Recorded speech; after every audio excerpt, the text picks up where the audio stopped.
আমাদের সকলের ভীষণ পরিচিত মাকড়সা, যাকে ছোট থেকে দেখে এসেছি জাল বুনে কীটপতঙ্গ শিকার করেই খেতে। কিন্তু একটা অবাক করা বিষয় আমি জানতে পেরেছি যে মাকড়সা মাছও খায়। আমি জানি না এই ব্যাপারটা সম্পর্কে ঠিক কতজন অবগত, কিন্তু আমার কাছে এই বিষয়টা সম্পূর্ণ নতুন। So let's start about fishing spider. মাকড়সা, যা সাধারণত বায়ুর শ্বাস প্রশ্বাস গ্রহণকারী অর্থোপড পর্বের অন্তর্ভুক্ত এক প্রাণী। শুধুমাত্র অ্যান্টার্কটিকা ছাড়া বিশ্বের সমস্ত মহাদেশেই এই মাকড়সা পাওয়া যায়। তবে ফিশিং স্পাইডার হলো এক ধরনের জলজ মাকড়সা যা মাছ শিকার করার ক্ষমতার জন্য পরিচিত। এদের শরীরে এক ধরনের জল প্রতিরোধী বা হাইড্রোফোবিক লোম থাকে, যা বাতাসের একটা স্তর আটকে রাখে, যার ফলে এরা শিকার করতে বা পালাতে দীর্ঘ সময় ধরে প্রায় 30 মিনিট পর্যন্ত জলের নিচে থাকতে পারে।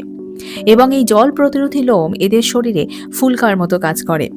এই ফিশিং স্পাইডার জলের উপরিতল দিয়ে হাঁটতে পারে এবং এর জন্য